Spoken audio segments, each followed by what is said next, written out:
हर खबर पर होगी आपकी पकड़। डाउनलोड कीजिए एबीपी लाइव ऐप।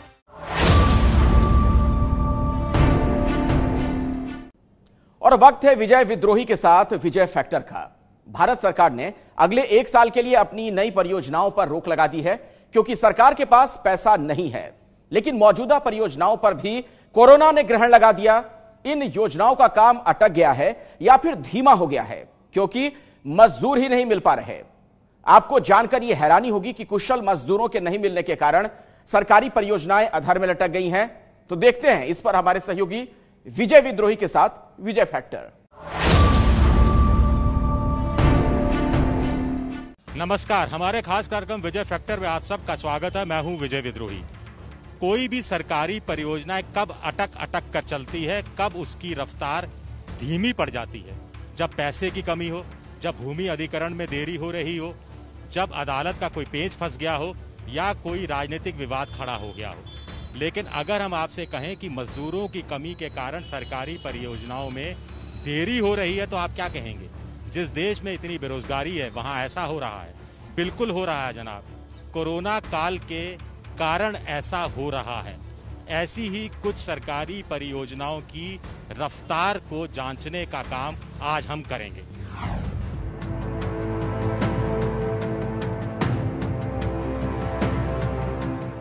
मजदूरों की कमी ने जयपुर में विकास के काम की रफ्तार को लगभग रोक दिया है। इसका सबसे बड़ा उदाहरण ये एलिवेटेड रोड है जो सोडाला को अंबेडकर सर्कल से मिलाती है। एक वक्त था जब यहाँ करीब 400 मजदूर काम करते थे। आज इनकी संख्या घटकर 90-100 रह गई है। मजदूरों की संख्या 1/4 घटी है तो उधर काम पर इसका बहुत ज्यादा असर पड़ा है। 80% काम ठप हो गया है। 20% ही काम हो पा रहा है। नवंबर में हम लोगों का प्लान था नवंबर 20, लेकिन अभी क्या होगा अभी भी तो कोई सॉल्व नहीं हुआ। कोरोना का हम बोलते हैं कि ये डेडलाइन होगी या इतना डिले हो गया। खाली अब जो लेबर हैं हमारे पास लगभग 90 लेबर हैं, 90-100 लेबर हैं, उनसे लेके चल रहे हैं। चाहिए 400 लेबर। इस एलिवेटेड रोड की कुल लागत 170 करोड़ रुपए है। फरवरी में इसी साल ये काम पूरा हो जाना चाहिए था, लेकिन इसमें थोड़ी सी देर हुई। उसके बाद कोरोना आ गया और जो मजदूरों की संख्या थी वो लगातार कम होती चली गई। मजदूरों को रोकने के लिए लालच भी दिया गया। ये कहा गया कि 12 घंटे की जगह 8 घंटे काम लिया जाएगा। ये भी कहा गया कि कुछ मजदूरी एडवांस में दे दी जाएगी, लेकिन उसके बावजूद मजदूर यहाँ रुके नहीं, ठहरे नहीं और अब चौक से मजदूर मंगाने पड़ रहे हैं। जो लॉकडाउन हुआ था उस समय तो लेबर चली गई थी, लेकिन अभी क्या है हमारे पास लेबर अवेलेबिलिटी हो चुकी है क्योंकि हम चौक से भी लेबर लेके आके काम करवा रहे हैं। जो चौक से लेबर लेके आते हैं उनकी टाइमिंग फिक्स रहती है, वो टाइम से ही अपना निकल जाते हैं वो। और हमारे पास जो मजदूर थे वो 24 आवर्स के मजदूर थे। जिस डिसिप्लिन के लेबर चाहिए वो सारे डिसिप्लिन के लेबर तो एक साथ अवेलेबल नहीं है। ये तो जो रुके हैं, जो आ रहे हैं, जो नहीं आ पा रहे यहाँ मजदूर पहले जितने थे अब कम हो गए? बहुत कम हो गए सर, हम कर रहे खुद ही। हाँ तो सर रेट तो वही है पुरानी वाली हमारी। काम की रफ्तार कम होने के कारण इस तरह के 7 सर्किल पर यातायात बाधित हो रहा है। सबसे बड़ी बात है कि यही इसमें सिविल लाइंस का इलाका भी है और ये जो रास्ता है ये मुख्यमंत्री निवास की तरफ जाता है, गवर्नर निवास की तरफ जाता है। सारे मंत्री भी यहीं रहते हैं, विपक्ष के नेता भी इसी इलाके में, वसुंधरा राजे भी यहीं रहती है। उधर सरकारी अधिकारियों का कहना है कि नवंबर 2020 तक ये काम पूरा होने वाला नहीं है। मजदूरों की कमी के चलते कम से कम 6 महीने और इंतजार करना पड़ेगा। जैसे अब सामने बंद ब्लॉक कर दिया तो उधर से कच्छ में से आते नीचे से, तो क्या 1 वे कर रखा है, लेकिन लोग उसमें भी आने से जाते हैं। दिक्कत ये कोई रॉन्ग साइड से आता है, कई बार तो हमारे को दिक्कत हो जाती है, कोई एक्सीडेंट हो जाता है तो हम ही लोग को भाग के आना पड़ता है। रात को एक्सीडेंट होता है, इसी जगह एक्सीडेंट होता है सबसे ज्यादा। आपको बता दो इसका सबसे बड़ा बहुत ज्यादा ट्रैफिक का बहुत ज्यादा इफेक्ट है। लोग उधर से निकलते हैं, कभी इधर से निकलते हैं, यहाँ से निकलते हैं तो यहाँ एक्सीडेंट का खतरा रहता है इस साइड के अंदर। आइए अब आपको लेकर चलते हैं मुंबई।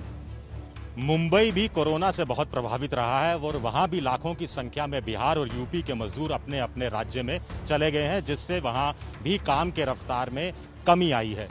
चाहे कोस्टल रोड बनाने का काम हो, चाहे मेट्रो की 5 लाइनें डालने का काम हो या फिर मानसून से पहले नदी नालों की सफाई का काम हो, ये सभी काम प्रभावित हो रहे हैं। हमारे सहयोगी जितेंद्र दीक्षित ने इस बारे में और ज्यादा जानकारी दी।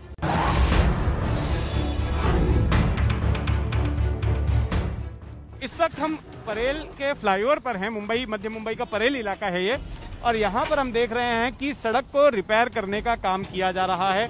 जो डामर की परत चढ़ी हुई थी उसका नवीनीकरण यहाँ पर हो रहा है, और यहाँ जो गड्ढे नजर आ रहे थे इस फ्लाईओवर पर, उनको भरने का काम यहाँ पर इस वक्त चल रहा है। मुंबई में मेरा काम अभी टीटी ब्रिज पे चल रहा है, उसके बाद उधर लोअर परेल ब्रिज पे हम लोग काम कर रहे हैं उस पर। वो तो काम अभी बंद होने वाला है, बारिश बाद स्टार्ट होएगा। फिर लॉकडाउन के दौरान बहुत सारे मजदूर जो है वो चले गए अपने अपने गाँव। आपको लेबर मिल रहा है? नहीं भाई, लेबर तो प्रॉब्लम हो रहा है। हम लोग अपने प्लांट से लेबर ला रहे हैं, ये लोग डामर डालने वाले लेबर हैं, इसी लोग से काम करवा रहे हैं।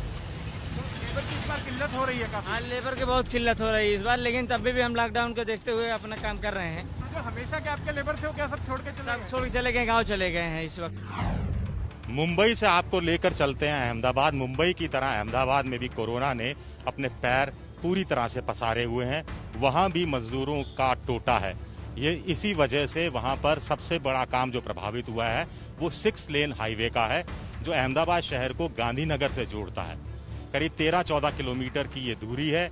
90 से लेकर 100 करोड़ रुपए इसकी लागत है, और ये काम अब चींटी की रफ्तार से चल रहा है।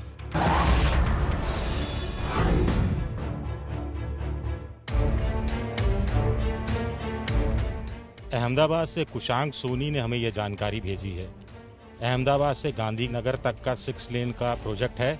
तकरीबन 867 करोड़ रुपए के खर्च पर यह बन रहा है। गुजरात सरकार और केंद्र सरकार ने मिलकर इस प्रोजेक्ट को जून 2019 में शुरू किया था। लॉकडाउन के चलते इन दिनों मजदूर अपने गांव चले गए हैं। ऐसे में अहमदाबाद के आसपास के इलाके से मजदूरों को बुलाकर 6 लेन के सरकारी प्रोजेक्ट को फिर से शुरू कर दिया गया है। हालांकि 6 लेन प्रोजेक्ट अपने प्रथम चरण में है। ऐसे में अभी 2 साल और लग सकते हैं। इन दिनों सिर्फ 33% मजदूरों को बुलाकर 6 लेन का काम शुरू किया गया है। आइए अब आपको लेकर चलते हैं रायपुर, छत्तीसगढ़। हमारे सहयोगी ज्ञानेंद्र तिवारी ने वहां से खबर भेजी है कि मजदूरों की कमी है, और मजदूरों की कमी के चलते सरकारी परियोजनाएं वहां भी अटकी हुई हैं।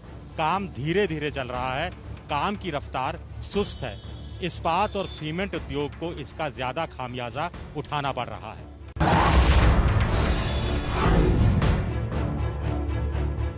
छत्तीसगढ़ प्रदेश के सभी निर्माण विभाग जैसे लोक निर्माण विभाग, जल संसाधन विभाग, प्रधानमंत्री ग्राम सड़क योजना, CGMSC बोर्ड, RES, तमाम सभी निर्माण विभागों में लगभग 20,000 करोड़ रुपए के निर्माण कार्य चल रहे थे। लगभग 4 लाख मजदूर निर्माण कार्यों में कार्यरत थे। 17 मार्च से लॉकडाउन छत्तीसगढ़ प्रदेश में लागू हुआ, जिसके कारण 2-2.5 महीने से पूरे निर्माण का लगभग 80% निर्माण कार्य बंद पड़े हैं। मजदूरों की समस्या का हल निकालने की कोशिश सुप्रीम कोर्ट ने अपनी तरफ से की है। सुप्रीम कोर्ट का कहना है कि मूल राज्यों को चाहिए कि उनके राज्य में दूसरे राज्य से आने वाले मजदूर को नौकरी मिल सके। इसके लिए मजदूरों की स्किल मैपिंग करवाई जानी चाहिए। ऐसा होगा तो मजदूरों के हुनर का पता लग जाएगा और उस हिसाब से उनके लिए रोजगार तलाशा जा सकता है। अगर ये काम हुआ तो सरकारी योजनाओं के लिए हुनरमंद कुशल मजदूरों की संख्या में कोई कमी नहीं आनी चाहिए, और मजदूरों की संख्या में कमी नहीं आएगी तो काम की रफ्तार भी बढ़ जानी चाहिए। जितना भी प्रवासी कामगार और श्रमिक आ रहा है, ये हमारी बहुत बड़ी ताकत है, और इसकी ताकत अब तक देश के निर्माण में अपना योगदान दे रही थी। हम इस ताकत का इस्तेमाल उत्तर प्रदेश को और एक नए उत्तर प्रदेश के निर्माण के लिए कर रहे हैं, और इसीलिए स्किल मैपिंग के माध्यम से हर हाथ को काम और हर घर में रोजगार उपलब्ध कराने की इस कार्रवाई को प्रदेश सरकार ने आगे बढ़ाया है। जो 13 लाख श्रमिक बंधु हमारे विभिन्न राज्यों से लौट करके आए हैं, उनको रोजगार दिलाने के लिए, उनके अलावा जो हमारे पास 22 लाख जो BOCW के श्रमिक थे, उनको रोजगार दिलाने के लिए, और उसके साथ साथ जितने भी बेरोजगार हमारे पास पंजीकृत थे या अब नए बेरोजगार हो गए हैं, उनको रोजगार दिलाने के लिए मुख्यमंत्री महोदय के निर्देशानुसार एक पोर्टल तैयार किया गया है, जिसका नाम है राज कौशल लेबर एम्प्लॉयमेंट एक्सचेंज पोर्टल। इस पोर्टल के माध्यम से उद्योग जो 11 लाख उद्योग हैं वो अपनी डिमांड रख सकेंगे। सुप्रीम कोर्ट जिस स्किल मैपिंग की बात कर रहा है वो अपने आप में अनोखी पहल है। आज़ादी के 72-73 साल बाद भी इस देश में कभी ऐसा नहीं हुआ है। यहाँ तक कि राज्य सरकारों को ये तक नहीं पता कि उनके मजदूर कितनी बड़ी संख्या में किस राज्य में काम कर रहे हैं और क्या काम कर रहे हैं। खैर, जब भी मजदूरों की बात होती है तो हम अपनी तुलना चीन से करना शुरू कर देते हैं। हमारे साथ उद्योगपति संदीप सप्रा हैं जो चीन में भी जिनका कारखाने हैं, जयपुर में भी कारखाना है। तो इनसे हम जानने की कोशिश करते हैं कि क्या स्किल मैपिंग जैसी चीज चीन में भी होती है यहाँ वहाँ, या वहाँ पर मजदूरों को किस तरह से रखा जाता है। नहीं, स्किल मैपिंग का सिस्टम चाइना में भी नहीं है।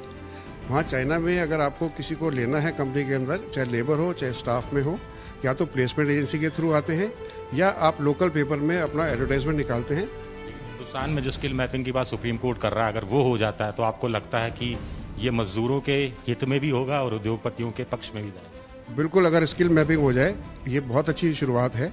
अगर स्किल मैपिंग हो जाती है तो हमें ये पता रहेगा कि हमारी स्टेट में किस स्किल स्पेशलिटी के आदमी यहाँ पे अवेलेबल है। लॉकडाउन खत्म होने के बाद शहर ने रफ्तार पकड़ ली है। उम्मीद है कि विकास की रफ्तार भी तेज होगी और हम मिलेंगे आपसे अगले हफ्ते आज ही के दिन, आज ही के समय, एक नए विषय के साथ। कैमरामैन गोविंद साहू के साथ विजय विद्रोही, जयपुर, एबीपी न्यूज।